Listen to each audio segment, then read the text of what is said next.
Mhm. Ne vous y trompez pas. Mhm. On ne se moque pas de Dieu. Mhm. Ce qu'un homme aura semé, il le moissonnera aussi. Mhm. Celui qui sème pour sa chair moissonnera de la chair la corruption.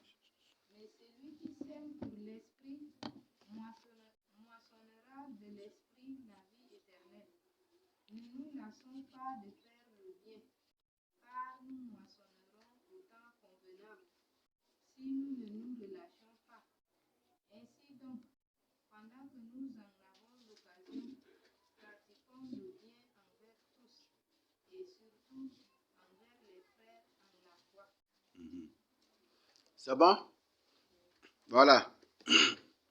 Ça, c'est Galates 6, 7 à 10. Voilà. Je crois que le message est clair, comme j'ai l'habitude de le dire. Et chacun a compris. C'est une étude biblique et chacun, au moins, a partagé quelque chose. Ces textes, le plus souvent, les bandits, vous les connaissez, non? Que vous les prenez pour des serviteurs de Dieu. C'est ça, non? Et il y a aussi 2 Corinthiens 6 ou combien comme ça? Ou c'est 2 Corinthiens combien? C'est 9, non? Qui parle que celui qui sème beaucoup, moissonnera beaucoup. Et celui qui sème peu, moissonnera peu. C'est ça, non? Voilà, par exemple, vous prenez Galates 5, il y a beaucoup de bandits, de ceux-là que vous appelez des serviteurs de Dieu, prennent cela pour anarquer, pour piller les gens. Et le plus souvent aussi, quand ils sont dans le besoin d'une somme faramuleuse, comme on le dit, ils utilisent le plus souvent 2 Corinthiens 9. C'est 2 Corinthiens 9 combien là? Celui qui sème beaucoup moissonnera beaucoup. 2 Corinthiens 9, 6 à 7, c'est ça? Là, qui va nous lire à haute voix? Ça, c'est ces textes-là qu'ils utilisent le plus souvent pour convaincre les gens, pour bourrer leur poche. C'est ça, non? Oui, qui va nous lire ça à haute voix? Chassez-le. Mhm. Celui qui sème peu moissonnera peu. Mhm. Celui qui sème abondamment moissonnera abondamment. Mhm. Que chacun donne comme il l'a résolu en son cœur, sans tristesse ni contrainte, car Dieu aime celui qui donne avec joie. Voilà. Le plus souvent, les agents de Satan et les bandits que vous appelez des serviteurs de Dieu, ce sont des pillards de la société. Le plus souvent, c'est ces textes-là qu'ils utilisent pour piller, pour remplir leur poche. Et c'est ça ce qu'ils font. Mais en réalité, ces textes parlent de beaucoup de choses à la fois. C'est un texte qui parle de beaucoup de choses à la fois. Et premièrement d'abord, c'est à se vérifier. C'est à se vérifier. D'ailleurs même, excusez, je vais sortir un peu avant de revenir. D'ailleurs même, si tu vis dans le péché, n'ose même pas donner tes dîmes et tes offrandes. Parce que tu es en train de gaspiller ton argent là inutilement. C'est un gaspillage. Où tu es en train de faire des gâchis. Ce n'est pas en donnant les dîmes que tu seras sauvé. Ce n'est pas en donnant les offrandes que tu seras sauvé. Mais c'est en vivant dans la crainte de Dieu. La crainte de Dieu d'abord. Les preuves sont là dans la Bible. Quand nos pères vivaient dans le péché, est-ce qu'ils apportaient les dîmes dans le temple? Pas du tout. C'est ça, n'est-ce pas? Mais c'est quand ils reviennent d'abord à Dieu qu'ils leur donnent des dîmes, qu'ils présentent leurs dîmes et leurs offrandes. C'est ça, n'est-ce pas? Donc, c'est pour dire que si tu ne vis pas dans la crainte de Dieu, pas question de donner ou de ceci, non. Tu es en train de faire des gâchis. Et ce n'est pas en donnant beaucoup là que tu seras sauvé. Non. Il y a des gens même qui conseillent, des pasteurs, des anciens, qui conseillent même à leurs fidèles d'entrer dans la Rose-Croix. Et une fois entrés dans la Rose-Croix, qui donnent beaucoup de dîmes, et en donnant beaucoup de dîmes, ils seront sauvés. Oui, ça c'est des cas qu'on a rencontrés.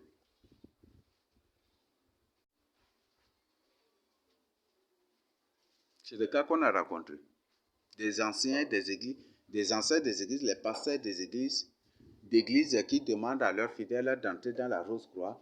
S'ils entrent dans la Rose-Croix et qu'ils trouvent de l'argent, qu'ils n'oublient pas, s'ils ne donnent pas les dîmes, ils ne seront pas sauvés, mais s'ils donnent des dîmes, ils seront sauvés. Mais surtout qu'ils donnent beaucoup de dîmes et ils seront sauvés. Parce qu'ils contribuent à l'œuvre de Dieu. Il y a certains pour eux-mêmes aussi, ils disent que le Seigneur Jésus a déjà été disciples, il les a envoyés partout. C'est ça, non? Pour eux, donc ils peuvent, voilà. Donc, vous comprenez la signification partout dans leur contexte, n'est-ce pas? Hein? C'est ça, non? Et le Seigneur, certains même disent que le Seigneur nous a envoyés partout dans le monde. Donc, si tu entres dans la Rose-Croix, c'est une bonne occasion d'évangéliser les Rose-Chrétiens pour venir au Seigneur Jésus-Christ. Voilà, c'est comme ça là, c'est ça la capable. Le Seigneur dit, ne vous y trompez pas. On ne se moque pas de Dieu. Ce qu'un homme aura semé, il le moissonnera. Ces semences-là, cette semence dont parle la Bible ici, il ne s'agit pas des jetons ou de ceci ou de cela. Oui, dans certains contextes, ça peut entrer dans ça, mais il ne s'agit pas véritablement même de ça. Pose-toi la question, qu'est-ce que tu sèmes dans ta vie? Dieu a dit à nos pères, Dieu a posé cette question. Tout le mal que vous faites, est-ce que c'est à moi que vous le faites, n'est-ce pas, contre vous-même que vous agissez? Ne te trompe pas. D'ailleurs, un trompeur, ou celui qui se... un trompeur, ou un moqueur de Dieu, dans certains contextes de la Bible, comment on l'appelle?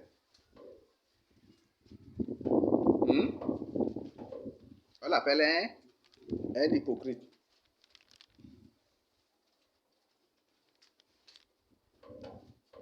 Il y a des enfants, il y a certains qui, au milieu de nous, se comportent comme des élus.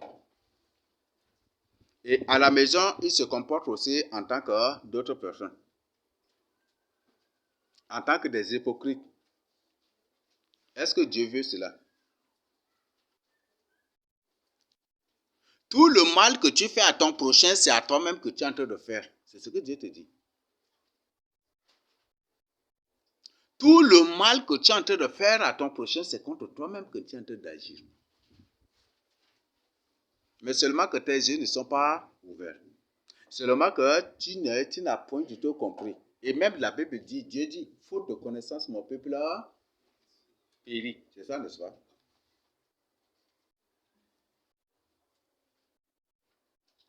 Tout le mal que tu es en train de s'aimer aujourd'hui, toute vie mauvaise que tu es en train de mener aujourd'hui, tu vas le récolter. Ce qui fait que même s'il y a certains qui ont déjà récolté ça. Telle chose, Dieu condamne, dès qu'ils touchent la triple problème spirituel, ils sont là, brisés, je brise, c'est ça, n'est-ce pas? Donc, ils sèment, et dès qu'ils sèment, ils récoltent. Ne sème point du tout de mauvaises choses. Ne fais point du tout du mal à ton prochain. Ne pêche point. Tout péché que tu es en train de commettre, c'est toi qui en subiras. C'est toi qui en porteras les conséquences. N'importe quel mal que tu es en train de faire à ton prochain. Même si tu racontes des choses sur lui. Même si tu le calomnies.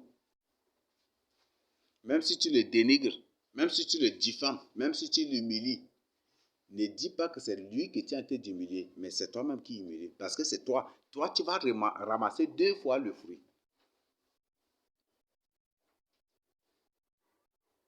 Tu vas ramasser 2 fois.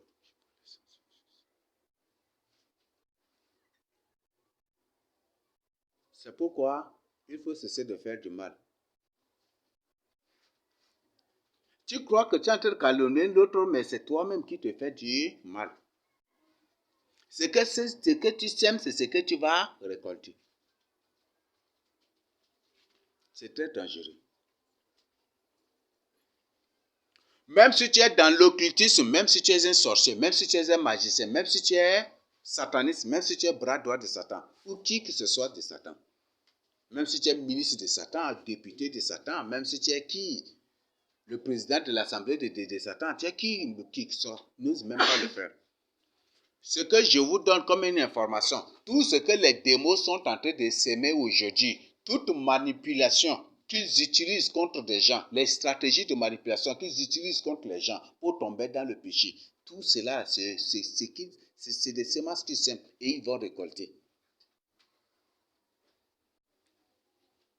Est-ce que vous n'avez jamais entendu qu'une personne en enfer regrette, Seigneur, j'ai calomnié contre telle personne. Pardonne-moi, c'est à cause de ça que je me suis retrouvé en enfer. Est-ce que vous n'avez pas écouté ça?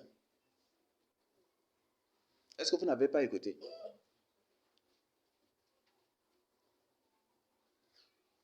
Seigneur, j'ai imposé l'initiation aux gens, voilà les conséquences. Je regrette cela, je demande de me pardonner. Est-ce que c'est ceux-là qui étaient victimes qui sont en train de crier pour demander pardon ou c'est celui qui a fait cela qui est en train de regretter? Seigneur, j'ai couché avec telle personne. Et voilà, c'est à cause de ça que je suis en train de souffrir en enfer. Vous voyez ça? Tout mal que tu fais sur la terre, c'est contre ta propre personne. C'est pourquoi il faut cesser. Même si tu es sorcier, je te donne comme information. Le jour où tu seras en enfer, tu vas regretter à chaque fois que tu envoûtes telle personne. Peut-être aujourd'hui, tu as envoûté telle personne ou tu as neutralisé telle personne pour que la personne ne prie pas. Tu vas regretter ce jour-là. Seigneur, pardonne-moi. J'ai ensorcelé telle personne, j'ai envoûté telle personne, j'ai neutralisé telle personne, j'ai volé la vie de telle personne. Et c'est à cause de ça que je suis en train de souffrir amèrement. Tu vas regretter. Ils ont semé, n'est-ce pas? Et ils récoltent.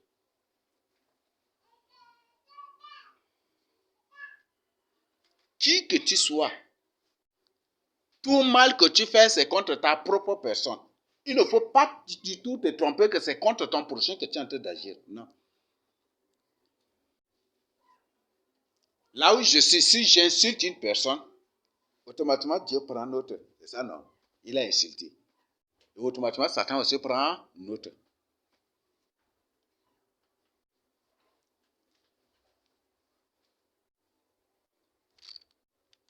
Dieu t'attend là.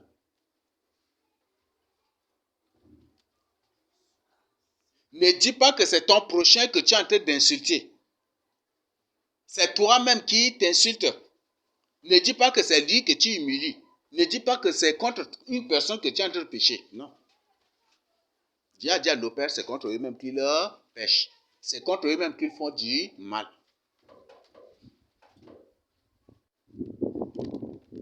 Donc, il ne faut jamais du tout te tromper.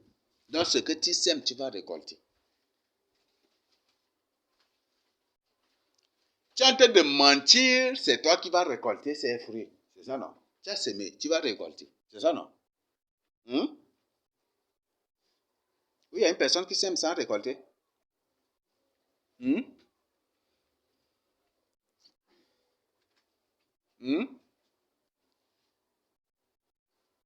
y a une personne qui sème sans récolter. Tu sèmes, c'est pour récolter. Tu sèmes, c'est parce que c'est bon que tu sèmes et tu dois manger les fruits. C'est pourquoi il faut cesser maintenant.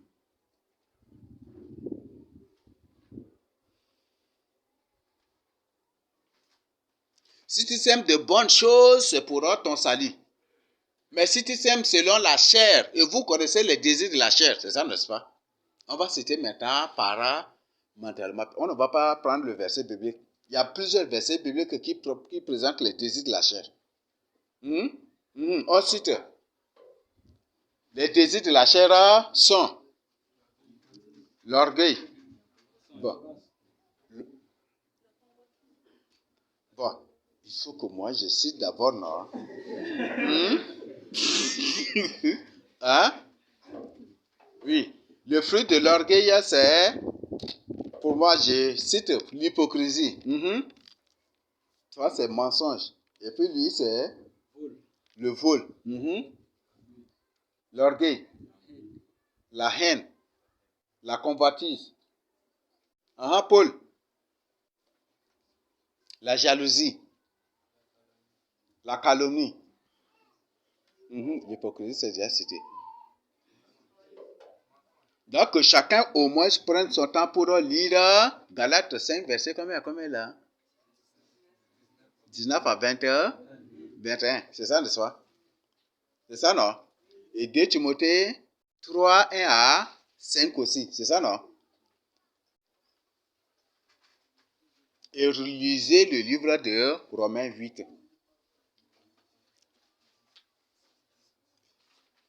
Donc, le verset 6 nous dit quoi? Celui qui sème pour sa chair.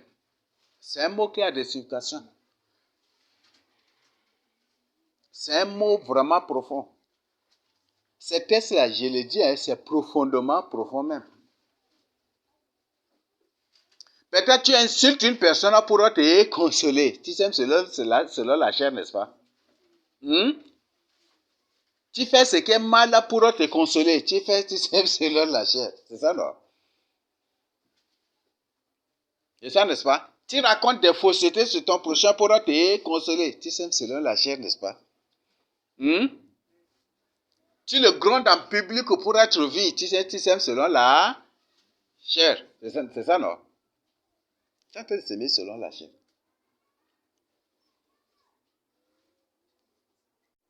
Et Dieu dit, celui qui sème pour sa chair me moissonneront selon de la chair à la corruption. Donc en faisant cela, tu es en train de te corrompre déjà. Tu corrompes déjà ton état. En d'autres termes, tu fais quoi? La corruption a plusieurs significations.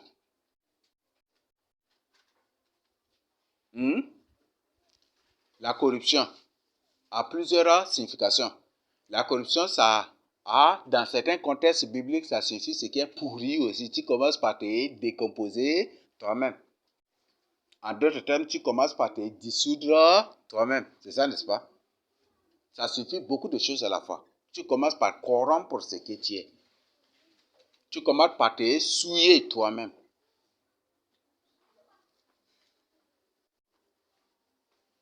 Ne sème pas selon la chair.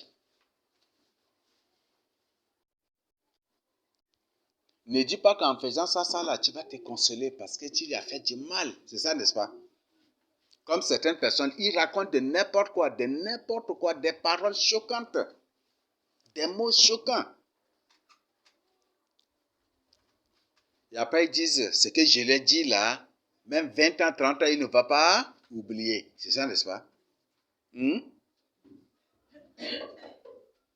Est-ce que c'est une parole qu'un enfant de Dieu doit tenir? Un langage qu'un enfant de Dieu doit tenir?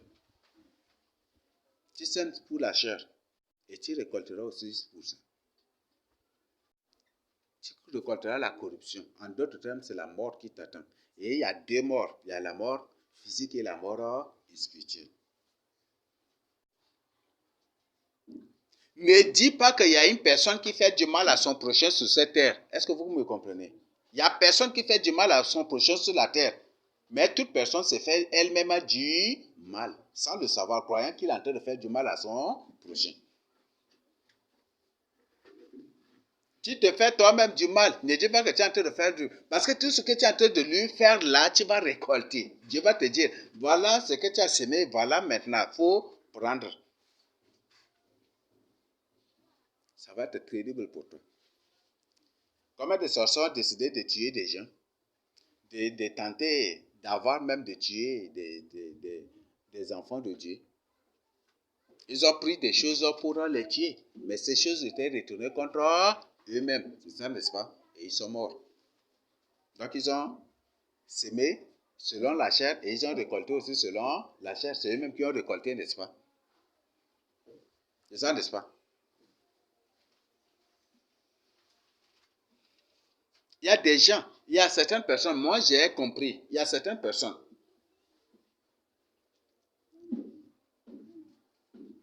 qui insultent beaucoup mais ne veulent pas être insultés.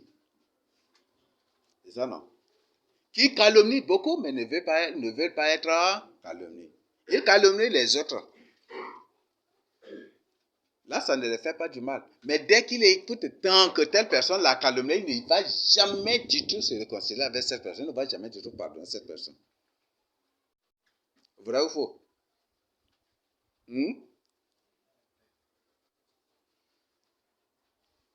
Vrai ou faux?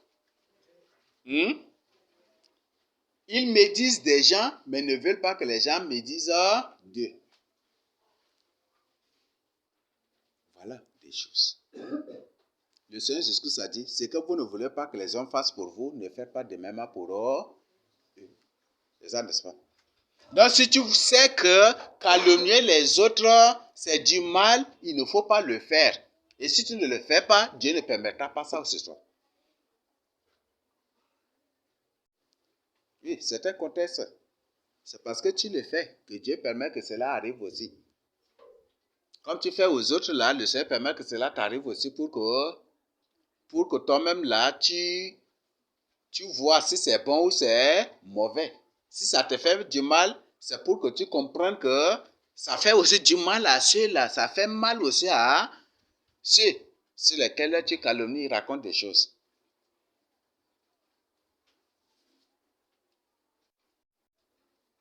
Alors pose-toi la question, est-ce que c'est ça la vie de ces gens de vie que tu es en train de mener? Si tu t'aimes selon la chair, c'est ça ce qui t'attend. Tu insultes, tu ne veux pas être insulté. Non. Et ce n'est pas pour vous demander, pour vous inviter à insulter. Mais c'est un exemple que je donne. Donc, ne s'aime pas selon la chair. Ne s'aime pas. Parce qu'il y a beaucoup de gens qui font du mal à leur prochain, juste pour se consoler. Comme aujourd'hui, beaucoup de gens nous font du mal et ils disent que c'est Dieu qui est en train de les venger. C'est ça, non?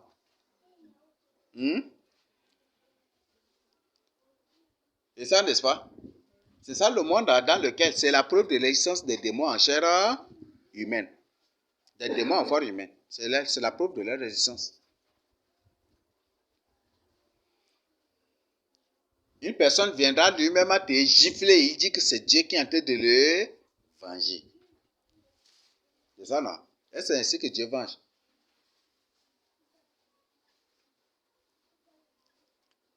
Et même ils ont payé des gens, mandaté des gens de s'introduire parmi les élus. Et ils ont des trucs comme ça là. Après, ils même se sont répandus à dire que c'est Dieu qui est en train de les venger. Vous voyez? Dieu a dit c'est à lui la vengeance. Si toi-même là, tu fais du mal à une personne, est-ce que c'est encore la vengeance de Dieu? Tu comprends toi-même l'arrestation d'une personne, est-ce que c'est la vengeance de Dieu? Toi-même tu incites des gens. Tu soulèves les gens contre une personne pour être arrêté, pour être emprisonné. Est-ce que c'est la cause? Est-ce que ça c'est la vengeance de Dieu? C'est une preuve. Les démons se font eux-mêmes justice, oui. C'est à Dieu la vengeance. Peut-être qu'il y a des gens parmi vous qui vivent dans ces choses. Si je donne cet exemple, c'est pour dire, certainement il y a des gens parmi vous qui vivent dans ces choses.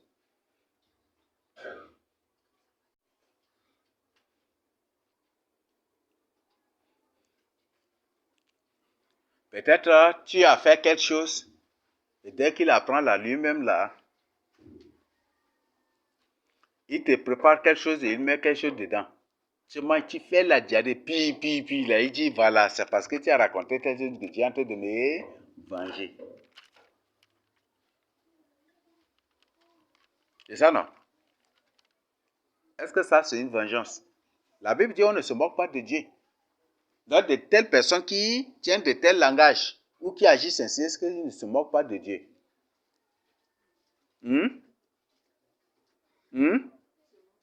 Ils se moquent de Dieu. C'est ça, non? Et on prend Ésaïe par exemple. Ésaïe nous définit qui sont les moqueurs. Ça, Ésaïe, c'est Ésaïe commun.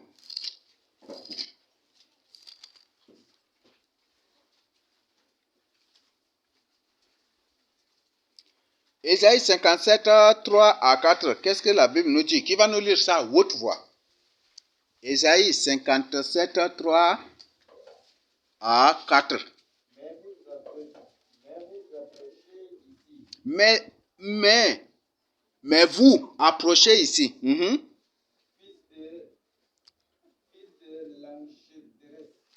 Fils de l'enchanteresse. Race d'adultère. Et de la prostituée. Ça, c'est pas des enfants normaux. Ça, c'est déjà une information. Nous continuons. De qui vous moquez-vous? Contre qui ouvrez-vous une large bouche? Et tirez-vous la langue. N'êtes-vous pas des enfants de péché? Là, un enfant de péché, c'est qui? Nous continuons. Une race de mensonges. En d'autres termes, on les appelle des quoi encore? Race de vipères. Selon Jean 8, 44. C'est de la moquerie, n'est-ce pas? Race de vipères. Ou race de mensonges. Donc, eux-mêmes, ils font du mal à leur prochain et après, ils disent que c'est Dieu qui les venge.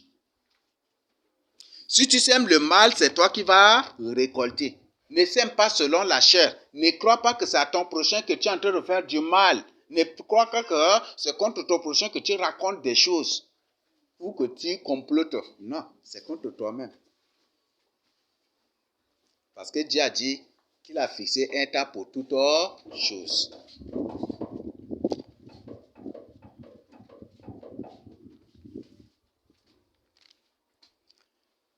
À Sar là-bas, on est à Sar là-bas, mais il y a des gens en Djamena ici qui coordonnent tout complot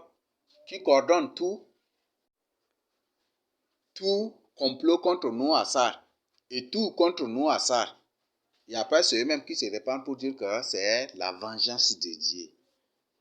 C'est parce qu'on les a accusés faussement que Dieu nous venge, que Dieu est en train de les venger. Une sœur était tombée grièvement malade.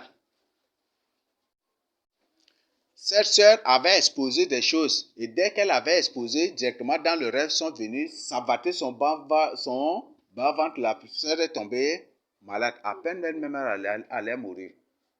Et après, ils se sont levés pour dire c'est parce qu'elle a raconté de faussetés sur eux et que Dieu est en train de les venger. Dieu l'a puni ainsi, Dieu l'a frappé ainsi. C'est ça, non? Ce sont des enfants de mensonges, ce sont des races de vipères. Des gens qui ne vont jamais du tout venir à la repentance. Et si toi, tu mènes de telles vies, il faut te repentir.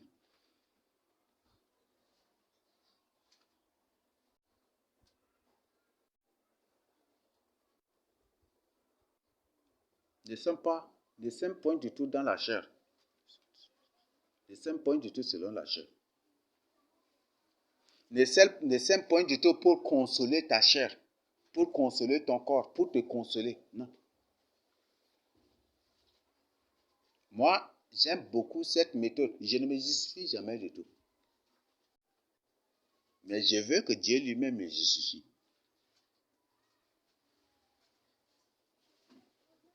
Je ne me justifie jamais du tout, mais je veux que ce soit le Créateur incréé qui me justifie. Et je veux que tu agisses ainsi. Ça va beaucoup t'aider. Parce que si tu cherches à te justifier, tu seras tout le temps là à régler des problèmes. Tu seras là toujours. Donc tu vois et fais comme tu n'as pas vu. Tu écoutes comme tu n'as pas écouté. Et il faut pardonner. Parce que si tu ne pardonnes pas, ça va continuer par te faire toujours du mal. Mais il faut pardonner. Dieu sait. Est-ce que Dieu pardonne aussi les démons? Mais il nous demande de pardonner à tous ceux qui nous offensent. Parmi ceux qui nous offensent, il y a aussi des démons, non? Mais Dieu nous demande de les pardonner. Tu crois qu'en pardonnant un démon, il sera pardonné et après rétabli et entrer au ciel, c'est ça? Les semences de Satan, est-ce qu'ils seront sauvés? C'est aujourd'hui dans la plupart des cas que le monde des ténèbres utilise ou qu'aujourd'hui ils sont levés, qu'ils sont dressés ça et là contre nous. Ou peut-être contre toi qui te persécute même à la maison. Beaucoup ce sont des semences de Satan. Mais est-ce que c'est en les pardonnant qu'ils seront sauvés? Mais pourquoi Dieu te demande de les pardonner? C'est pour ton bien à toi-même. Parce qu'en les gardant rancune, c'est toi-même qui souffres. En ayant de la haine envers eux, c'est toi-même qui souffres. C'est toi-même qui fait du mal à ton propre corps. Qui fait du mal même à ton intimité avec le Seigneur Jésus-Christ.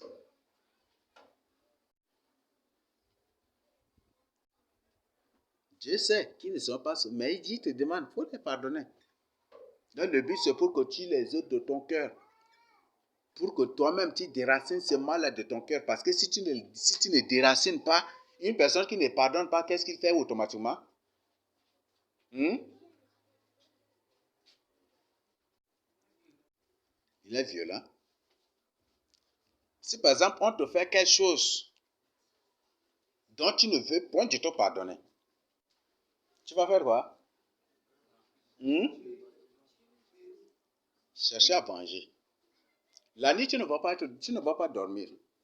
Tel qu'il m'a fait là, en tant qu'Élie, là, je vais faire comment pour vraiment.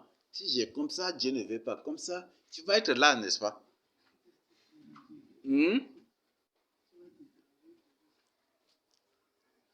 Tu ne vas même pas dormir pendant des jours. Peut-être quand vous voyez là, ça va, mais quand tu te trouves déjà là, c'est autre chose. C'est ça, n'est-ce pas? Il y a des gens qui ont ce genre d'amitié, ou bon, ce genre de relation, vrai ou faux? Quand ils se voient là, ils sourient. C'est ça, n'est-ce pas? Comme si leur bouche s'ouvre jusqu'au niveau des oreilles ici, même sourient. Mais quand ils se tournent déjà le dos là, c'est autre chose. Et malheur à la personne qui viendra. Telle là et telle là, c'est une bonne occasion maintenant. C'est ça, n'est-ce pas?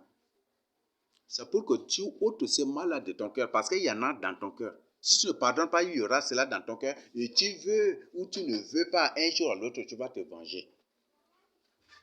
Volontairement ou involontairement. C'est ce que les philosophes, les satanistes disent, soit consciemment ou inconsciemment. Les démons vont te manipuler à venger. Donc, il faut pardonner. Est-ce qu'on se comprend? Et en les pardonnant, est-ce que tu crois que c'est en les pardonnant que Dieu ne va pas les punir? Si tu pardonnes une personne et que la personne ne se répand pas, s'il veut ou il ne veut pas, Dieu va le punir un jour. On a en train d'étudier même. Il a semé et il va récolter.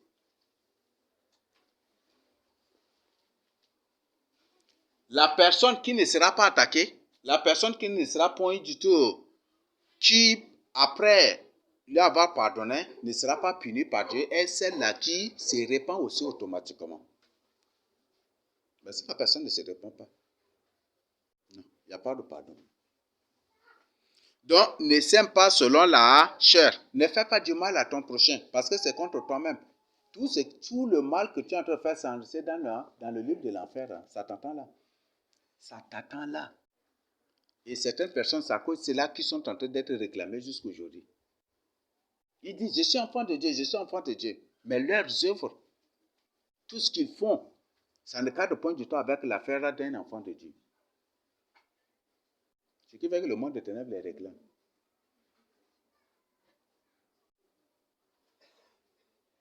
Donc, il faut vraiment faire attention. Celui qui sème pour sa chair moissonnera de la chair la corruption. Mais celui qui sème pour l'esprit moissonnera de l'esprit la vie éternelle. Donc, c'est le bien que tu fais. C'est le bien que tu fais. La crainte de Dieu dans laquelle tu vis. Dont le fruit, on l'appelle la vie éternelle. La vie éternelle n'est rien que le fruit de ce que toi-même tu as semé. Et l'enfer n'est rien que le fruit de ce que la personne aussi a sémé. Et pose-toi la question, moi, qu'est-ce que je suis en train de s'aimer dans ma vie? C'est de bonnes choses ou c'est de mauvaises choses? C'est la crainte de Dieu ou c'est autre chose? Parce que si ce n'est pas la crainte de Dieu, c'est l'enfer que tu vas récolter. C'est le fruit de ça que tu vas récolter. Et en enfer, c'est là que les démons vont vous présenter. Voilà, tu as fait ça, tu as fait ça, tu as fait ça. Et tu vas souffrir de celui-là en celui. Tu vas souffrir de lieu en lieu de l'enfer. Et le pire encore, c'est l'état de feu du souffle. Celui-là, ça c'est terrible. Donc, tout ce que j'ai, même si tu es un démon, écoute bien ceci. Tout ce que tu es en train de s'aimer contre les humains, l'âme que tu es en train de conduire dans le péché, tout péché, tout scandale que tu es en train de s'aimer, c'est toi qui vas récolter. L'âme que Dieu veut sauver là, l'âme que Dieu a décidé de sauver, quel soit ce que tu vas faire, il va être sauvé. Cette âme sera sauvée. Même si tu es un sorcier et que tu ne veux pas que certains élus soient là, tu es en mission juste contre tel élu. Si Dieu l'a destiné à la vie éternelle, quelle soit ses conditions, il sera sauvé. Il sera sauvé. Peut-être toi-même tu vas me témoigner. Les signes. Et si tu vois déjà sous tes yeux, sache bien que ta fin arrive aussi. Dès que tu envoûtes la personne, automatiquement après la personne est délivrée. Dès que tu vois la vie de prière de la personne se retrouve. Dès que tu fais, sache bien que c'est Dieu qui est en train de montrer qu'il est avec lui. Et tu es en train de prendre un grand risque. Et s'il ne t'a pas encore puni, c'est pour que tu viennes à la repentance. Et si par malheur, tu échoues cette mission, qu'il te punit, et que tu arrives en enfer, tu as échoué, n'est-ce pas? Par exemple, quand on dit, voilà, ils ont échoué, déjà là, le dossier est classé, n'est-ce pas? Mais on va te dire, voilà, ce jour, tu as emporté tel, tu as ensorcelé tel, et tu vas être surpris. Je vous pose une question. Est-ce qu'il y a la victoire dans le monde des ténèbres?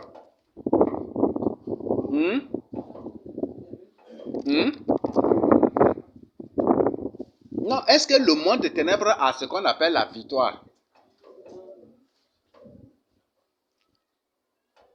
Quand on est vainqueur de quelque chose, la suite c'est quoi? Après quoi, on fait quoi? C'est la fête éternelle, n'est-ce pas? Mais tu dis que tu es vainqueur. Tu as vaincu telle personne pour ne pas servir le Seigneur Jésus-Christ, pour ne pas marcher avec le Seigneur Jésus-Christ. Mais quand tu meurs, tu pars là, c'est toi qui pleuras éternellement. Est-ce que tu as vaincu? Parce qu'après la victoire, c'est la joie. Mais pour toi, même si tu as vaincu, tu n'as pas la joie. Est-ce que c'est la victoire? Et pire encore, c'est des choses que tu as sémées contre toi-même.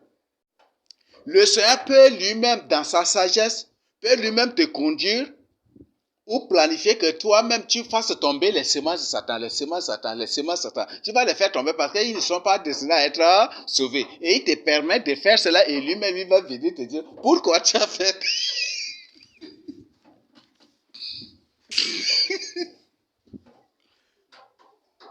Alors, est-ce que tu n'es pas pris dans le piège de Dieu? Il y a beaucoup de gens qui sont pris dans le piège de Dieu. Parce que la Bible dit que même Dieu lui-même a dit sa propre bouche que lui-même il tend piège aux méchants. Lui-même il tend des pièges. Peut-être la personne que tu es en train de poursuivre, c'est une semence de Satan. Mais toi, tu ne sais pas. Et tu vas faire tomber une semence de Satan parce que Dieu sait que quelle soit les conditions, il ne sera pas sauvé. Et tu es en train de poursuivre une semence de Satan sans le savoir. Et qu'il est là parmi nous ici. Ou peut-être il est ta cible et il est là à la maison. Tu es en train de perdre inutilement ton temps. Et tu es en train d'emmagasiner des condamnations contre toi. Tout humain normal qui revient au Seigneur Jésus de tout son cœur, Dieu ne va jamais du tout le livrer. C'est pour ça, c'est pour ces gens-là, les vrais humains là, le Seigneur dit, même s'il tombe 7 fois, il va se relever. Parce que Dieu est avec lui.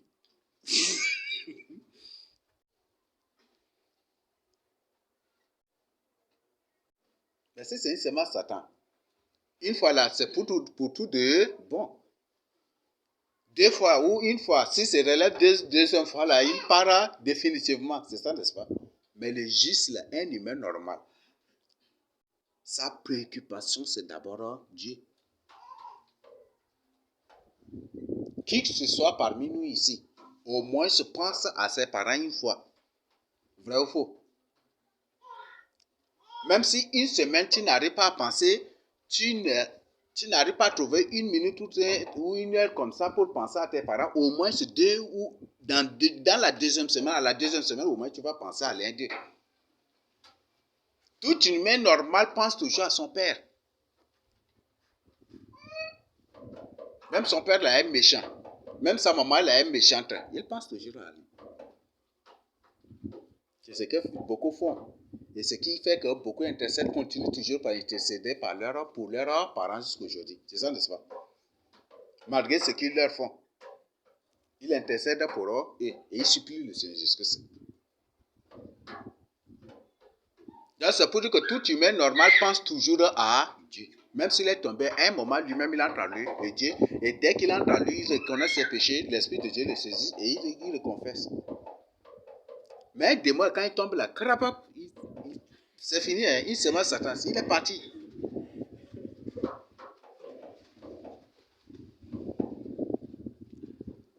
Un démon s'il tombe une fois là, c'est fini. C'est fini déjà.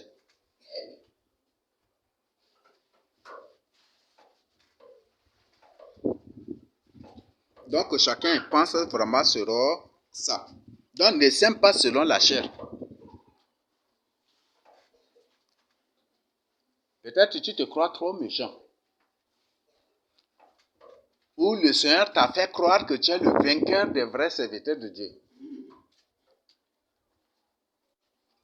Mais des serviteurs de Dieu ceux-là que tu as vaincus, certainement, ce sont des semences de Satan. Et Dieu a permis cela. Bien que c'est des semences de Satan, le Seigneur a gardé ça jalousement dans son archive contre toi. Et peut-être c'est parce que tu es un humain normal et que ce que tu as renversé là, c'est des semences de Satan. Et comme tu es un humain normal, il patiente encore envers toi. Ça te repentir. Ne crois pas que tu es en train de faire du mal à une personne. Mais tu te fais toi-même du mal. Ne crois pas que tu es en train de détruire la vie d'une personne. Tu détruis ta propre vie. Tu es en train de détruire ta propre vie. Si tu ne comprends pas, quand tu seras en enfer là, tu vas voir comment les démons vont te détruire, t'écraser. De la même manière que tu as détruit la vie des autres lorsque tu étais sur la terre. C'est pour ça que la Bible dit, tout est vanité, poursuite du vent. Tout est vanité, poursuite du vent. Je t'invite à te repentir. Ne s'aime pas selon la chair. Pour plaire à une personne, pour te justifier, pour te prendre pour une personne, ceci, non. Ça, ce n'est pas des choses à faire. La Bible dit, qui accusera les élus de Dieu? C'est ça, n'est-ce pas? C'est Dieu qui justifie.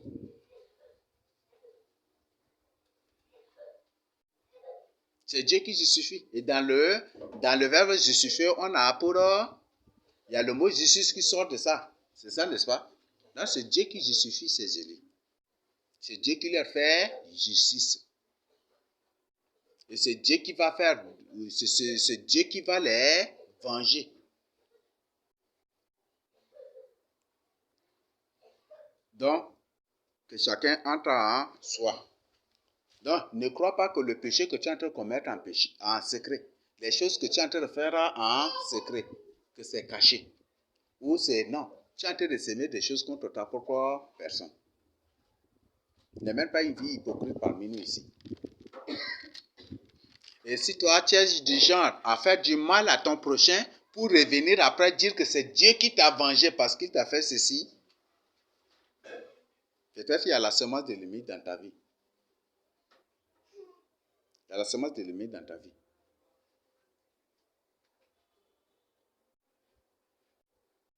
Il y a la semence de limite dans ta vie. Donc que chacun réfléchisse à mûrement, que chacun vraiment prenne une décision pour son salut. Ne nous lassons pas de faire le bien, parce que si tu sèmes le bien, tu vas récolter le bien. C'est ça, non? On donne à celui qui donne aussi, c'est ça, n'est-ce pas? Et on ferme la main à celui qui la ferme aussi. Donc si tu pratiques la justice, tu vis dans la crainte de Dieu, c'est que tu vas récolter cela, vie éternelle. Non, il ne faut pas lasser. Si tu fais du bien à une personne, et que peut-être par la suite des accusations, ça et là, il ne faut même pas te décourager. Il ne faut pas te lasser. Je crois que vous savez le mot lasser, le verbe lasser, vous comprenez, non? Il y a une différence entre lasser et lâcher. Vous comprenez aussi? Benjamin, tu comprends, non? Tu n'as pas compris?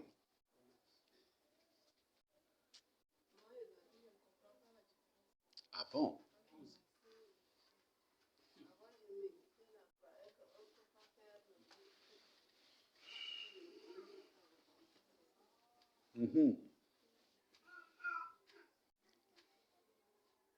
Gabin? Ah bon? Non, on t'explique carrément en Gambaye. Ou tu veux nous expliquer en Gambaye?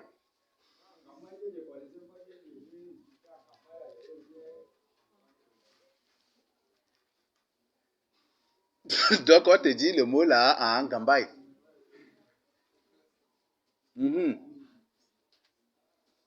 Oui, Moudata. Lasser signifie quoi?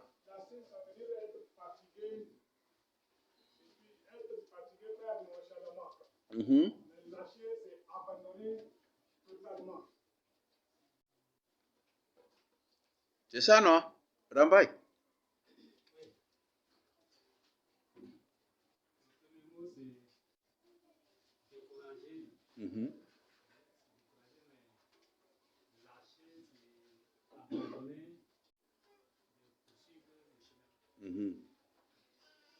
Maman Oji, c'est ça?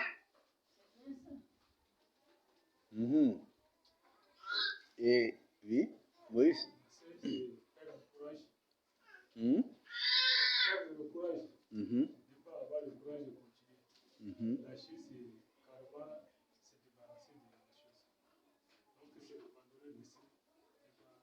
Là, peut-être tu as inversé.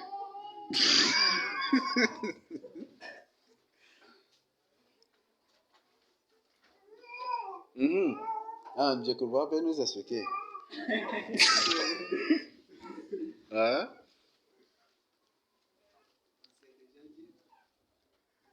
Oui, c'est ça même, Paul. C'est ça même, non, Paul?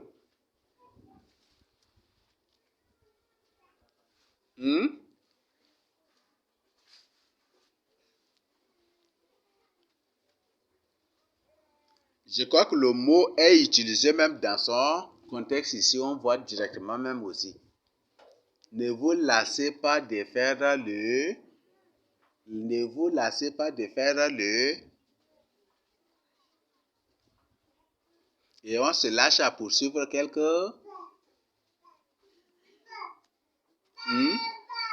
On se lâche dans la poursuite ou dans la marche avec le Seigneur Jésus-Christ. C'est ça, non?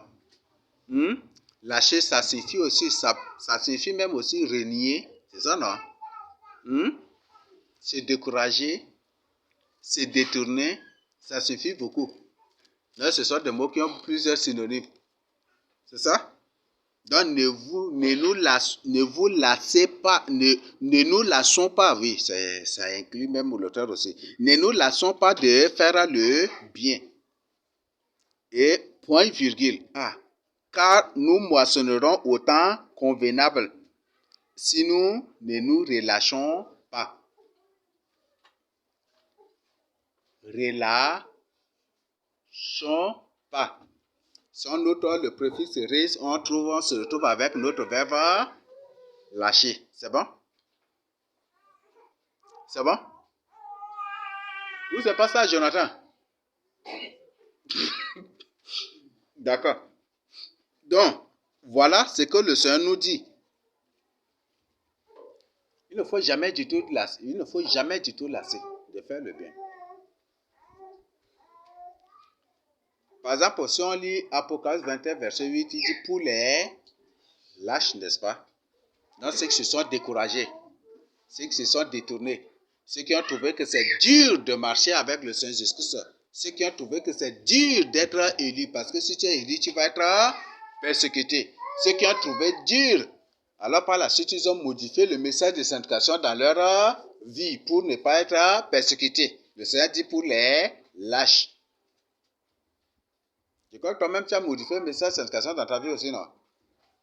Il y a des gens qui ne veulent pas être persécutés. Et pour ne pas être persécutés, ils ont dû changer le message de sanctification. C'est ça, non?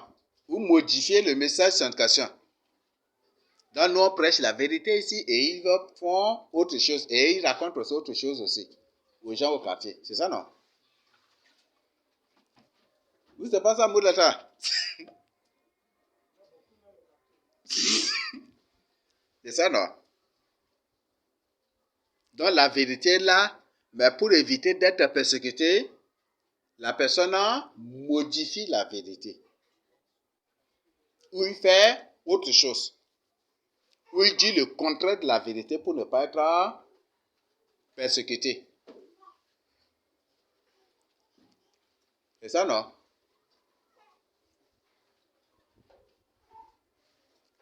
Alors, la question à vous poser, est-ce que ça va te sauver?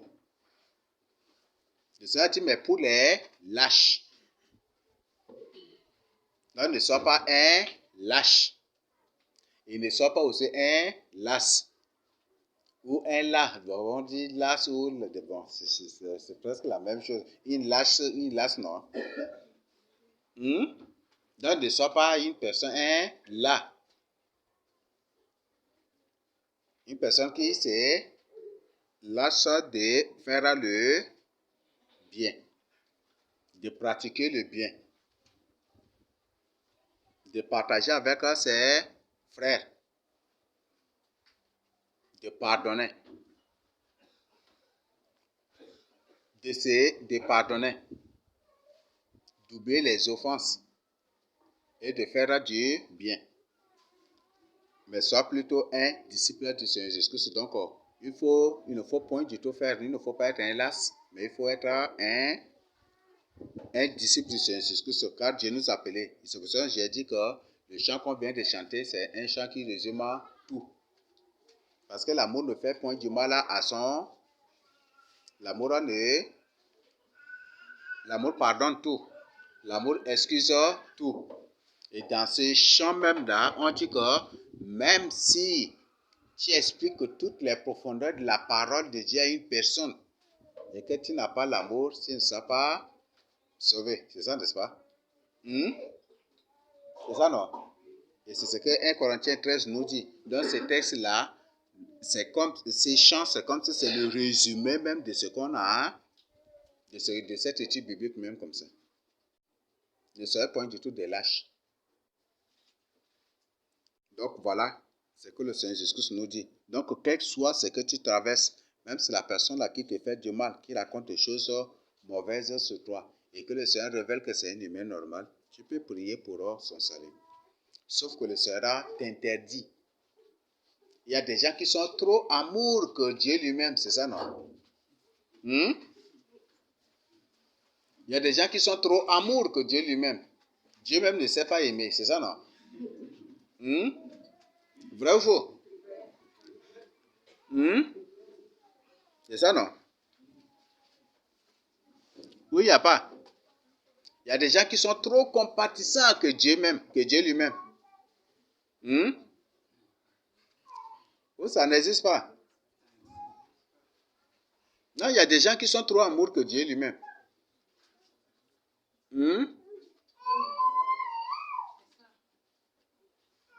Oui, tu n'as pas vu de tel cas, Désiré. Tel que... Voilà. Dieu révèle que c'est un démon en forme humaine. Ou une semence de Satan. Et tu continues toujours par prier pour lui. C'est que tu es trop amoureux que Dieu lui-même, non? Oui.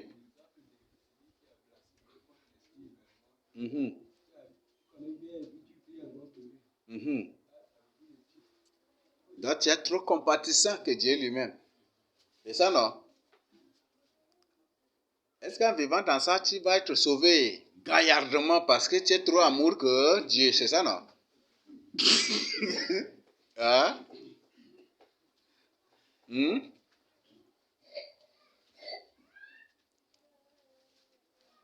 Ça, c'est comme si quand tu mènes une telle vie là, ce n'est plus de l'assurance ni de la garantie, mais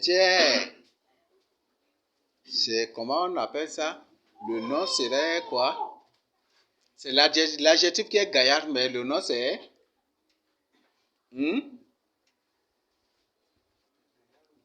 On peut fabriquer, non? Parce que certains noms sont fabriqués même à base de l'adjectif, c'est ça, non? Donc la personne a la gaillardisation, c'est ça, non?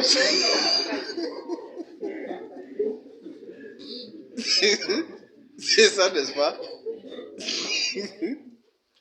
C'est ça, n'est-ce pas? Dieu dit que telle personne ne sera pas sauvée. Tu insistes, il faut qu'on prie obligatoirement pour que la personne soit sauvée. On intercède pour que Dieu ait pitié de la personne. C'est pour dire que la personne a trop amour que Dieu, c'est ça, non? Il est trop compatissant que Dieu, c'est ça, non? Dieu dit que telle personne, c'est une semence de l'ennemi. Il faut couper avec lui. Il faut rompre avec lui. Tu dis pas question. Tu vas continuer toujours à être avec lui. Là, c'est pour dire que tu es trop amour que Dieu, c'est ça, non? C'est ça, n'est-ce pas? Voilà. Donc, il y a des gens comme ça qui sont trop amour que Dieu, ils sont trop compatissants que Dieu. Est-ce que ces genres de personnes n'ont pas de problème spirituel?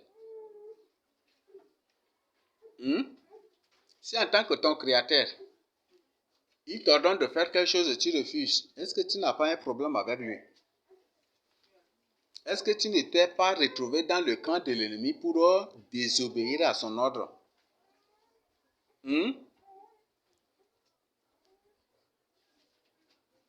Donc peut-être tu es en train d'entretenir des relations avec une personne au quartier. Il y a des gens peut-être qui sont là au quartier.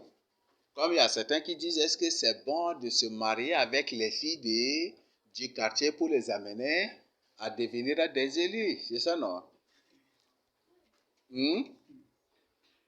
Donc ils sont trop amoureux que Dieu, c'est ça, non? C'est ça, n'est-ce pas? Est-ce qu'on est à la recherche de la quantité? Non, il y a des gens qui veulent se marier aux gens du monde.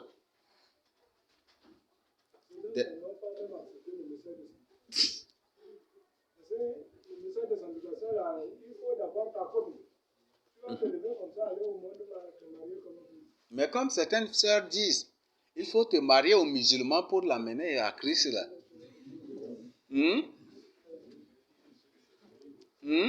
Donc ces sœurs-là sont trop amoureux que Jésus-Christ lui-même, non? Sont trop amoureux que Dieu lui-même, le Créateur, a créé lui-même. C'est ça, non? Mais beaucoup de sœurs, c'est ça, non? Il faut se marier aux musulmans pour les convertir, c'est ça, non? Tu vas les regagner.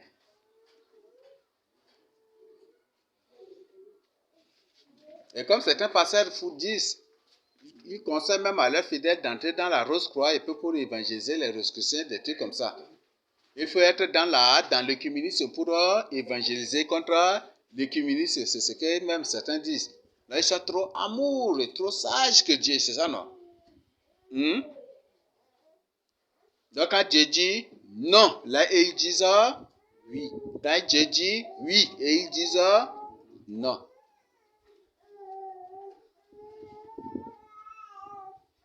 Voilà. Et qu'est-ce que dans 2 Corinthiens, combien? 2 Corinthiens 2 ou 3. La Bible dit que la parole que nous vous avons prêchée est oui et oui. Ah, il n'y a pas oui et non, non, c'est oui et oui, c'est ce que la Bible nous a dit.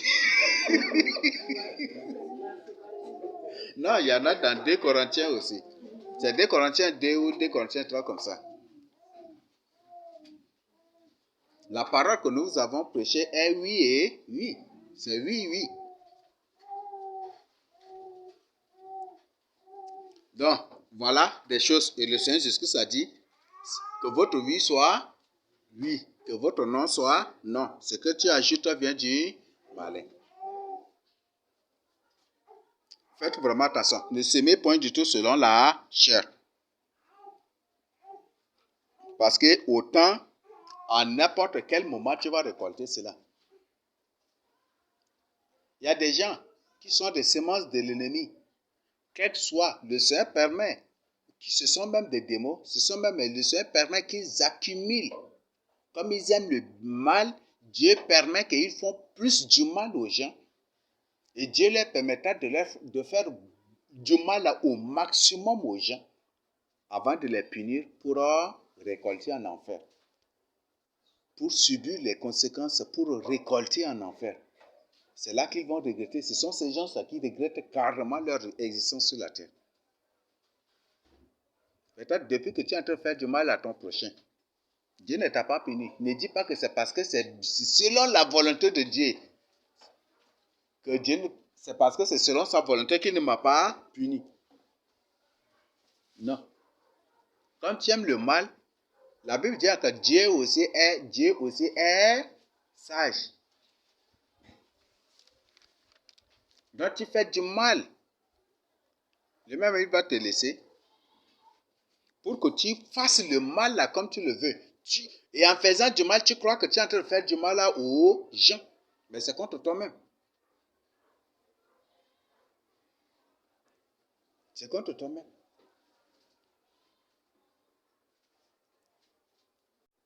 Peut-être toi, tu prends un caillou seulement, tu jettes. Mais quand ça va revenir, c'est 2. Mais la personne qui a jeté avec un seul caillou, et toi qui en as reçu 2, qui va souffrir plus que l'autre? 2. C'est ça, n'est-ce pas? Et si par exemple l'autre tu reçois au front et l'autre tu reçois au sexe, tu vas faire comment? C'est la mort, n'est-ce pas? Si c'est un homme, il reçoit l'autre au front et l'autre au testicule, c'est directement la mort, n'est-ce pas? Vrai ou faux? Ne crois pas que tu es en train de faire du mal à une personne. Ne crois pas. C'est contre toi-même que tu es en train d'agir.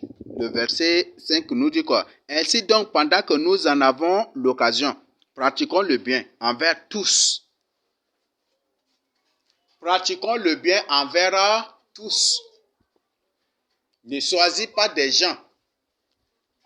D'abord, avant de leur faire du bien. Non. Envers tous. Et qu'est-ce que la Bible dit? Et surtout envers les frères en la foi. En d'autres termes, les frères en Christ. Les gens du monde là, si tu leur fais du bien, même s'ils te combattent, tu leur fais du bien, ils vont continuer toujours par te faire du mal. C'est ça, non? Si tu leur fais du bien, ils vont continuer toujours par te faire du mal. Mais Dieu te recommande ici de faire du bien envers tes frères en Christ.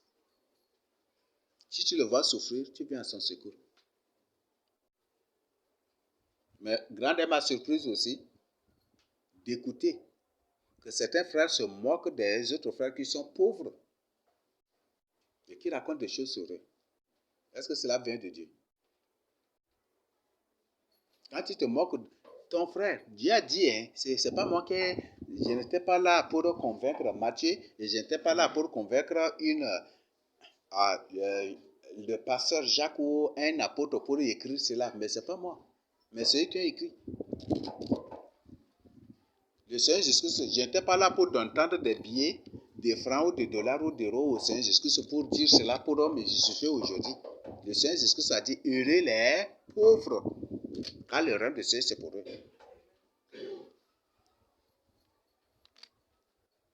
Car le règne de Dieu c'est pour eux.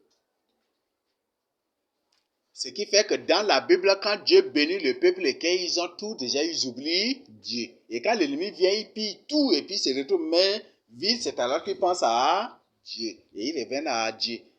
C'est ça, le mode de vie dans le passé. Donc c'est dans la pauvreté toujours que nos pères la pensaient à Dieu. Dans la misère qu'ils pensaient à Dieu. Ne te moque pas d'un frère s'il est pauvre. Et la Bible dit que celui qui ferme les oreilles pour ne pas écouter, pour ne pas entendre ou écouter les cris du pauvre, il fera quoi? Il criera lui-même et sans réponse. C'est ça, n'est-ce pas?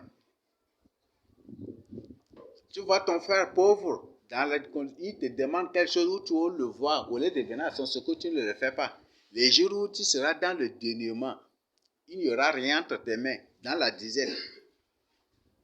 Ces jours-là, si tu cries à Dieu, il ne va pas t'exercer aussi. Le Seigneur a dit, j'étais affamé, et vous m'avez donné à manger. C'est ça, non? Est-ce que tu as donné à manger à un affamé? Peut-être tu étais parti chez lui, il t'a préparé poulet. Ça, non?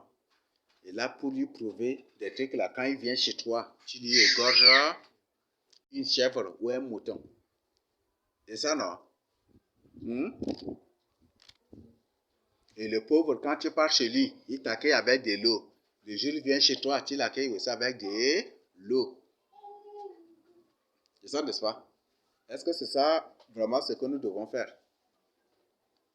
Le Seigneur a dit, partage ton pain avec celui qui a faim. Même s'il n'y a pas possibilité et que Dieu t'a donné de quoi manger et que même s'il n'y a pas possibilité de partager avec lui, dis au Seigneur, de la même manière que tu m'as donné à manger, souviens-toi de tel frère pour lui donner aussi de quoi à manger. C'est une bénédiction, n'est-ce pas? Est-ce qu'il y a des gens qui prononcent de telles prières devant la table, devant la nourriture? Pierre, est-ce que tu prononces cette prière quand même? Daniel, est-ce que tu prononces cette prière quand même? Est-ce que tu as dit au Seigneur, de la même manière que tu me donnes de poissons à manger? Souviens-toi de Jacques pour lui donner aussi à manger. Est-ce que tu... Hein? Hein? Tu n'as pas?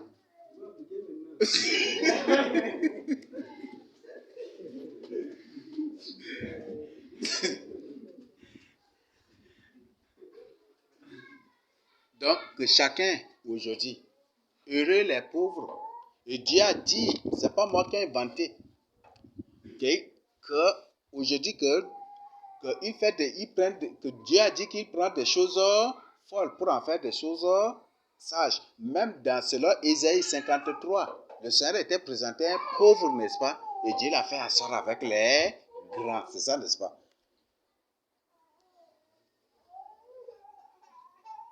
Vous voyez ça? Donc, n'importe quelle personne. Saül, c'est un éleveur d'ânes, c'est ça, n'est-ce pas? Et Dieu l'a élevé. Il y avait combien de riches là? Même Saül, même lui-même, il a reconnu. Il a dit, moi ma famille qui est pauvre, qui n'est rien, c'est ça, n'est-ce pas? Oui, il a reconnu. David, c'est un éleveur.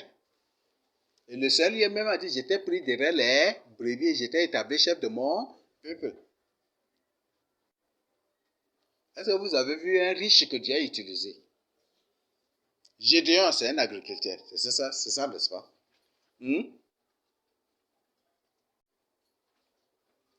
C'est toujours des pauvres que Dieu utilise. Dieu ne va jamais du tout utiliser un riche. Et Dieu sait que tu es pauvre. S'il voit les riches, le plus souvent, ils corrompent par leur richesse. Dieu voit que s'il y a des riches qui veulent où il y a des trucs, il va écarter ces riches-là très loin de toi. Oui, aujourd'hui, un pauvre, c'est si facile que par des richesses, il devient autre personne. Vrai ou faux? Vrai ou faux? Oui, c'est si facile. Aujourd'hui, beaucoup de gens qui sont des riens, des gens de rien, que le Seigneur a utilisé. Et dès que le Seigneur commence par les utiliser, Satan a déployé aussi des riches autour d'eux. Pour que par les richesses, ils corrompent. Et c'est comme ça aujourd'hui. Même beaucoup de ceux-là, c'est des pauvres. Et quand ils disent là, voilà qu'ils ont à la recherche des voilà, ceux-là qui doivent faire la publicité des sponsors. Vous voyez ça? C'est les sponsors qui les ont tués. C'est ça, non? C'est ces pratiques qui les ont tués. C'est ces pratiques qui les ont tués. Donc, quand Dieu sait que dans ton état de pauvreté, tu vas le sauver. Tu vas être fidèle à lui. Il va te maintenir. Mais il ne va même pas te laisser dans ça. Mais il se souviendra toujours à ton besoin. Et il te donnera de manière à ce que tu t'y contactes. Pour que tu t'y contentes. Parce que si tu te donnes beaucoup, déjà, tu vas tomber. Si tu te donnes beaucoup et le jour où tu seras dans le dénouement, tu vas commencer par te livrer à l'amour de l'argent. Tu en as beaucoup. Beaucoup de gens aujourd'hui, c'est ça que Satan applique aujourd'hui. Beaucoup de gens, Satan a fait des millionnaires, des milliardaires. Et un seul jour seulement, ils se retrouvent main vide. Ils ne se retrouvent plus. Ils sont devenus fous. Des pensées seulement qui les ont rendus fous. Et vous n'avez pas vu de tels cas. Des ministres, des députés, on peut même les citer. Des ministres et des députés. Ils ont de l'argent. Et tout d'un coup, tout est parti. Et tout d'un coup, même leur maison, toute leur construction a été confisquée ou peut-être ils ont vendu comme ça et puis finalement se sont retrouvés main vide. Et ils ne se retrouvent plus dans la société. Ils sont devenus des grands mendiants. Et pas d'administration en administration de tel. Je suis ex-député, je suis ex-ministre, aidez-moi, aidez. Ils ne savent pas. Et c'est ainsi, c'est ça leur mode de vie jusqu'à aujourd'hui. Ils parlent de direction en direction et d'administration en administration. Je suis ex-député, voilà, et toujours, c'est ça. Toi qui es pauvre, quand s'il n'y a plus, est-ce que c'est ainsi que tu demandes, tu commandes? Mais eux, ils ne peuvent pas supporter. Ça devient des mendiants professionnels. Ils partent d'administration en administration, de bureau en bureau, de direction en direction, même de délégation en délégation aussi. Ça, c'est des cas. Vous pouvez vous-même vérifier. Je ne suis pas en train d'inventer quelque chose. Je vous le dis, vos gens qui vous présentent des sourires, des rires, des damnés à la caméra, parfois vous les voyez à la télé, c'est des gens qui souffrent. Bientôt seulement l'argent va disparaître. Déjà même ceux de Kumbra ont déjà annoncé qu'ils ont décidé même de couper ce qu'on appelle l'argent liquide. Et à ça s'est répandu aussi. Et tous les gens de SAR de Kumbra sont déjà informés que l'argent que nous utilisons va disparaître. Et bon, vous voyez ça, ce n'est pas imaginé, mais vous voyez directement une personne qui a magasiné des sacs d'argent de 10 000 dans sa chambre. Et que tout, on dit, c'est fini avec l'argent, mais il faut l'argent liquide. La personne va faire quoi? La personne va faire comment? Dieu a dit que les premiers seront les derniers. Aujourd'hui, ils pillent ça et là, ils sont en train ils cachent dans les plafonds ça et là, mais ils vont regretter.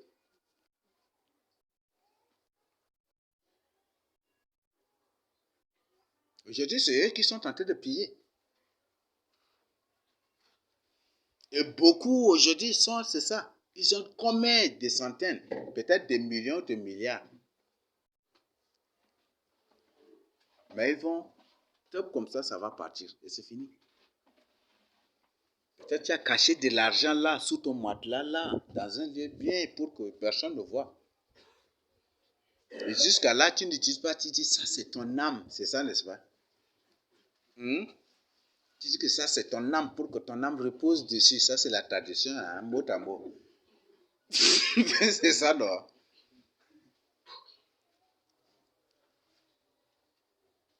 Le Seigneur donnait une parabole que beaucoup de gens n'ont pas compris. Insensé. Aujourd'hui seulement ton âme te sera réclamée. Et que feras-tu de tout cela? Le riche disait, il dit, mon âme, voilà, tu as beaucoup de biens nécessaires, n'est-ce pas?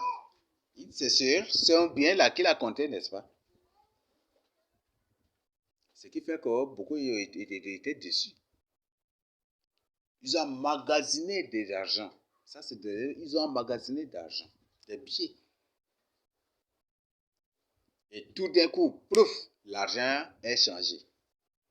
Ou si par exemple, il laisse un communiqué aujourd'hui à la radio, que plus jamais, que voilà, CEMAC donne un délai de 2 jours à tous ceux qui ont des billets d'argent d'aller vite à la banque pour changer avec le système électronique. Et à partir de ces 2 jours, si tu ne te présentes pas, c'est fini. Si d'ici cela, tu as de l'argent à la maison, n'est-ce pas? Et dans 2 jours, eux-mêmes, ce sont des démons, hein, c'est comme ça qu'ils font pour avoir des gens. Dans 2 jours, le délai de 2 jours, vous partez. Dès que vous présentez, on dit, problème d'électricité ou problème de réseau. Ça ne peut pas passer. Eux-mêmes, ils créent ces choses-là. Problème d'électricité ou de réseau. Et jusqu'à 16 heures d'abord, ils laissent un peu. Certaines personnes là, avec les petits jetons, les trucs là, ils acceptent. 17 heures, on dit, c'est déjà fait de l'heure. Deuxième jour, vous venez. Et là, combien de gens vont perdre? Deuxième jour, vous venez. 8 heures, on commence. Ils commencent. Peut-être jusqu'à 10 heures, 11 heures, ils disent qu'il y a problème de réseau. 13 heures d'abord, ils reprennent. Oui, ils peuvent fabriquer. Ce sont des démons. Je vous l'ai dit, on est dans un monde de haute manipulation, mais vous ne savez pas.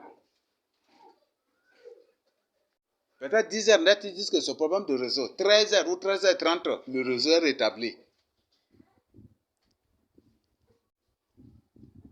Et dès que vous entamez 15 heures, quelqu'un dit, voilà, et eux-mêmes, comme c'est des machines qu'eux-mêmes, ils ont créées, eux-mêmes, ils ont programmé aussi. Quand vous voulez éteindre la machine refuse, la machine crie beaucoup, on dit, notre machine a un petit souci. Et c'est vos heures qui passent. Et après, directement, dit, les 2 jours là sont déjà passés. Et ils ont des armes, n'est-ce pas? Vous allez manifester pour aller où? Et maintenant, vos billets que vous avez à la maison, vous allez faire quoi avec?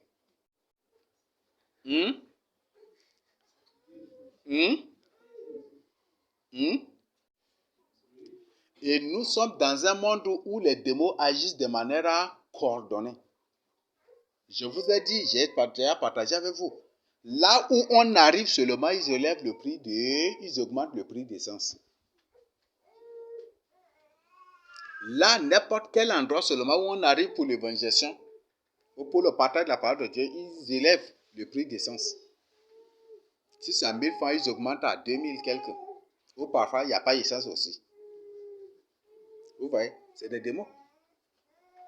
Ils agissent toujours de manière coordonnée. Et parce que tout est entre leurs mains, c'est eux qui gèrent. C'est eux qui se font des commerçants, des banquiers, des ceci, des députés, pour préfets, des ministres. Certains sont là dans l'armée, sont tous là. Ce qui fait que c'est impossible. C'est impossible.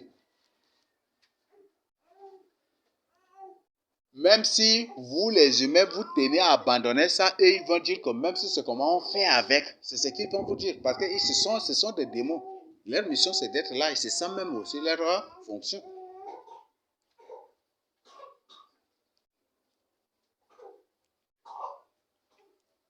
C'est ça le monde dans lequel nous vivons. Peut-être une église où des gens enseignent des bêtises de n'importe quoi là, ou des trucs que tu dis à une personne, sortez là, certains fois tu vas être surpris que certains te diront, même c'est comment même on fait avec. C'est ça, n'est-ce pas? On fait avec.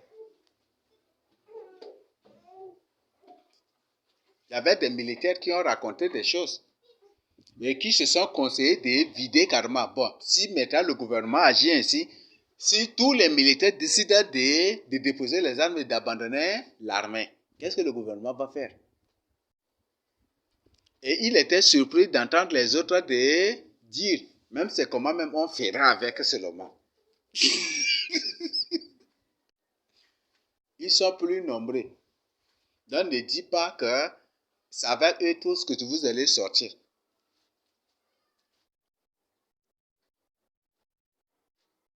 Ne dis point du tout cela. Comme des gens dans des fausses églises, ils savent la vérité, mais quand ils partagent avec les autres, ils sont surpris de on fait avec. Ou on prie et puis Dieu va changer un jour. C'est ça, non? C'est ça, n'est-ce pas? Comme des gens ont prié avant vous et ça n'a jamais du tout changé. C'est vous.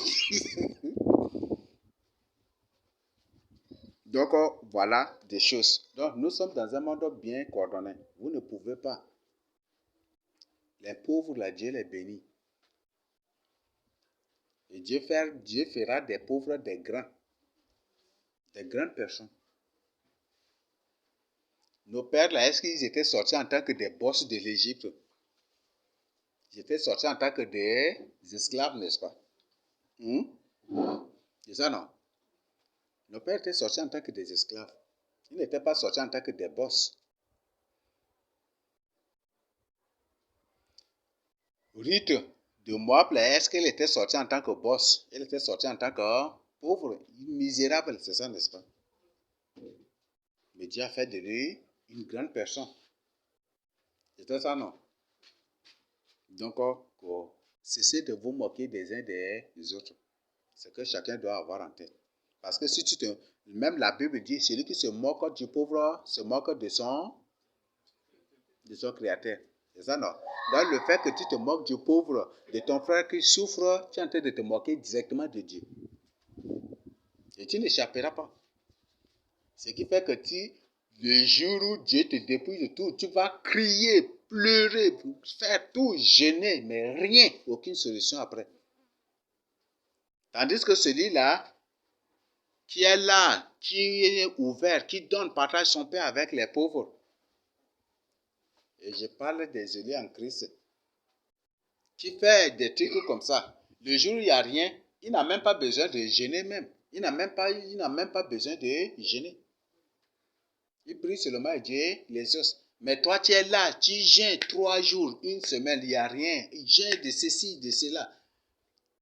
Peut-être tu entres dans toutes les confessions. Tout, mais rien. Mais cet aspect-là, peut-être que tu vas oublier. Que tu t'es moqué de Dieu. Et l'ennemi peut faire que tu vas oublier même ça. De confesser. Tu pries, rien du tout. Donc ne te moque pas de Dieu. Ne moque pas d'un pauvre. Ne moque pas de ton frère qui est en train de souffrir. Et ne raconte pas n'importe quoi sur un frère. Ne le fais pas. Tout ce que tu es en train de s'aimer, c'est contre toi-même que tu es en train d'agir. Tout ce que tu es en train de raconter, c'est contre toi-même que tu es en train d'agir.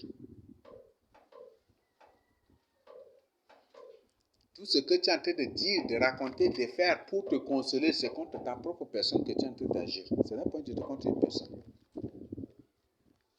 C'est contre toi-même. Parce que c'est toi qui vas récolter, ce n'est pas lui qui va récolter. Donc, en fin de compte, il ne sert à rien de faire du mal. C'est ça, n'est-ce pas? Il ne sert à rien. Et peut-être à ceux-là, des trucs comme ça, il y a certains que peut-être tu peux les détruire. Ça peut être des semences de Satan. Ou des trucs comme ça. Parce que parfois, dans certains coins, il y a des soi-disant humains, mais des humains fabriqués dans des labos que les gouvernements utilisent aussi pour intimider la population. Là, dans certains points, c'est ça.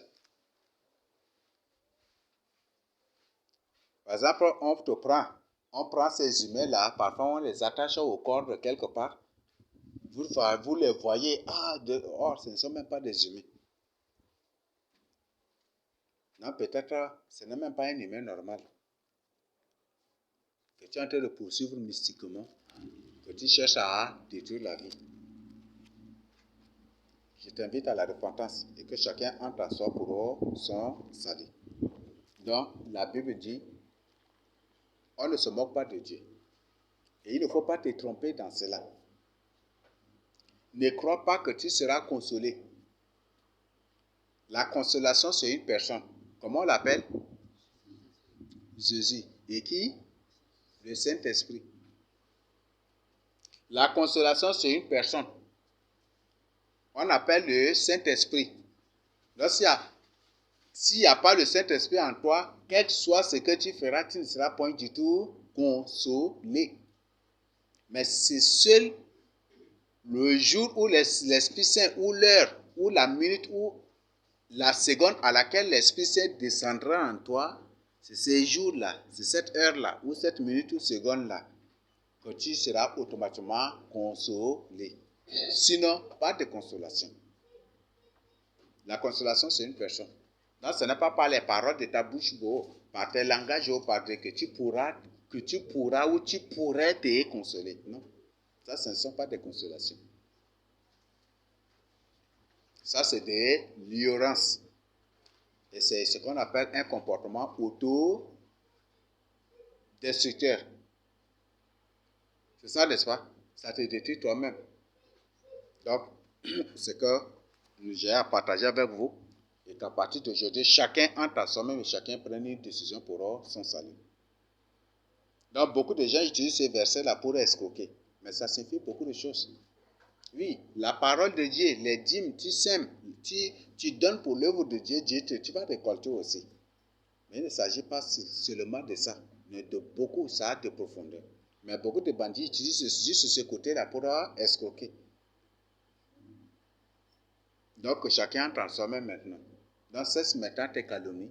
Cesse ce que tu es en train de faire en secret. Il faut cesser maintenant ça. Ta vie que tu mènes en secret au quartier, il faut cesser maintenant ça. Que chacun pense à cela pour son salut. Comme la Bible dit, celui qui réfléchit aux choses trouve le bonheur. C'est ça, n'est-ce pas? Est-ce qu'une personne a lu une fois Ecclésiaste 7, verset 17 à verset 14? Ecclésiaste 7, 14 dit quoi?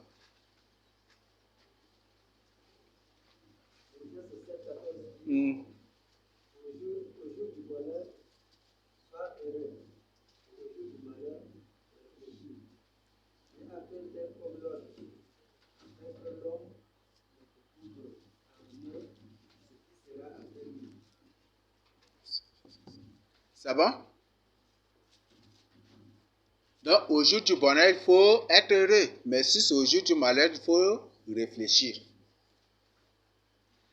Donc, si le malheur s'abat sur toi, si jusqu'aujourd'hui, tu restes bébé spirituel, tu n'arrives même pas à avancer avec le Seigneur jusqu'à quel que soit, peut-être tu as un petit problème spirituel. Et jusqu'aujourd'hui, tu es là à chercher la délivrance. Tu pries même des mois ou des heures sans délivrance. Non.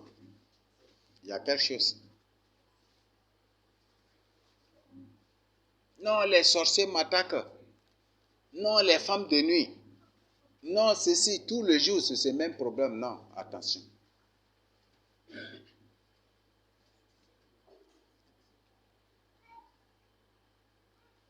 Que chacun réfléchisse. Pose-toi la question, pourquoi cela m'arrive? Et si cela m'est arrivé, quelle est l'origine de cela? Et ça va beaucoup t'aider. Donc, c'est ce que je tiens à partager avec vous, chacun de nous. Je le partage au nom de Jésus-Christ. Amen. Oui.